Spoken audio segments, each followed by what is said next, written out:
أعوذ بالله من الشيطان الرجيم. بسم الله الرحمن الرحيم. إن أكرمكم عند الله أتقاكم. صدق الله العلي العظيم.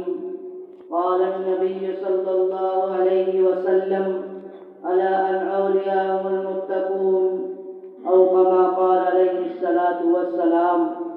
اگر اپنے عمل میں ہم سجا لیں ان کی سنت کو، اگر اپنے عمل میں ہم سجا لیں ان کی سنت کو، تو یہ تپتا ہوا صحرا گل و گلزار ہو جائے۔ یا الہی اس قدر تاثیر دے دے فکر مسلم کو کہ رخ اپنا بدلنے کے لیے تیار ہو جائے۔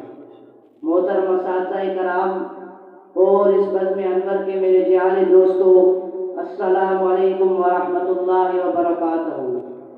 آج میں آپ حضرات کے سامنے تقویٰ کے موضوع پر چند معروضات پیش کرنا چاہتا ہوں۔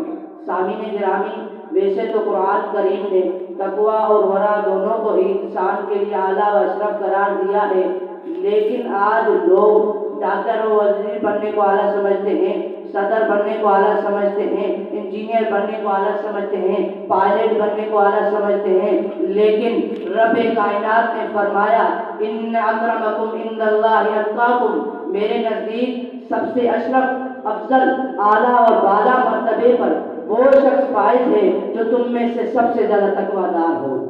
سامعین محترم، آپ حضرات مسلمانوں کے حالات کا انفرادی طور پر جائزہ لیں یا اجتماعی طور پر، تو ہر جگہ مسلمان یا افلاس کا سب سے زیادہ شکار ہے۔ بے بذاتی، بے برکتی، مصیبتوں کا منجا اور شاہکار ہے۔ مسلمانوں میں بھی فسق و فجوری، بددامنی، بدنیتی، بد نظری اور مار دھار ہے۔ اس کی وجہ کیا ہے؟ اس کا سبب کیا ہے؟ اس کی وجہ صرف اور صرف مسلمانوں میں تقویٰ کا فقدان ہے۔ حاضرین مجلس، تقویٰ ہی وہ نسخہ ہے، کیسر ہے جو امن عالم کا ضامن ہے، باطنی خباث اور فسادت کا خاتمہ ہے، محاسبہ آخرت سے نجات کا ذریعہ ہے۔ تقویٰ ہی وہ نعمت عظمہ ہے جس کے اختیار کرنے سے نعمتوں، عظمتوں، رحمتوں، برکتوں کے دروازے کھلتے ہیں، گناہ معاف ہوتے ہیں، بصیرت کا معالہ عطا ہوتا ہے۔ چنانچہ قرآن کریم کا اعلان ہے: وَمَن يَتَّقِ اللَّهَ يَجْعَل لَّهُ مَخْرَجًا، یعنی جو تقویٰ والی زندگی اختیار کرے گا، اللہ تبارک و تعالیٰ مشکل وقت میں اس کی بگڑی بنائے گا۔ میں نے قرآن سے سوال کیا: اے قرآن، تقویٰ اختیار کرنے پر کیا اتنا ملے گا اور کچھ نہیں ملے گا؟ تو قرآن نے کہا وَمَن يَتَّقِ اللَّهَ يَجْعَل لَّهُ وَمَن يَتَّقِ اللَّهَ يُكَفِّرْ عَنْهُ سَيِّئَاتِهِ، اللہ اس کے تمام گناہوں کو مٹا دے گا۔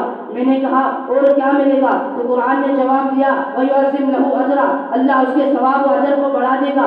میں نے قرآن سے دوبارہ سوال کیا اور کیا ملے گا؟ تو قرآن نے کہا وَيَرْزُقْهُ مِنْ حَيْثُ لَا يَحْتَسِبُ، متقی آدمی کو اللہ تبارک و تعالیٰ ایسی جگہ سے رزق مہیا کرے گا جہاں سے اس کو وہم و گمان نہ ہوگا۔ میں نے قرآن سے دوبارہ کیا: اے قرآن، اور کیا ملے گا؟ تو قرآن نے کہا الذین آمنوا ان تتقوا اللہ یجعل لکم فرقانا، اے لوگوں، اگر تم تقویٰ اختیار کرو گے تو اللہ تبارک و تعالیٰ تمہیں قوت و فرقہ عطا فرمائے گا، جس کے ذریعے تم حق و باطل، توحید و شرک، سنت و بدعت، حلال و حرام کے درمیان فرق و تمیز کر سکو گے۔ سامعین محترم توجہ فرمائیں، میں نے قرآن سے مزید پوچھا ذرا بتانا اور کیا ملے گا؟ تو قرآن نے کہا الذین آمنوا وکانوا یتقون لہم البشریٰ فی الحیاۃ الدنیا وفی الآخرہ، ارے میرے بندے، تو تقویٰ والی زندگی کو اختیار کر کے دیکھ، میں تیری دنیا اور آخرت دونوں سوار دوں گا۔ دنیا اور آخرت کی رحمتوں سے تیرے دامن کو بھر دوں گا، عزت و عظمت و راحتوں کے تیرے قدموں میں ڈھیر لگا دوں گا۔ میرے غیور مسلمانوں، تقویٰ ہی وہ انمول خزانہ ہے جو دنیا میں بھی کام آتا ہے، قبر میں بھی کام آئے گا، دوزخ میں بھی کام آئے گا، حشر میں بھی کام آئے گا، جنت میں بھی کام آئے گا۔ دعا ہے کہ اللہ تبارک و تعالیٰ ہمیں تقویٰ کی زندگی اختیار کرنے کی توفیق عطا فرمائے۔ زندگی باقی، ملاقات باقی، وما علینا الا البلاغ۔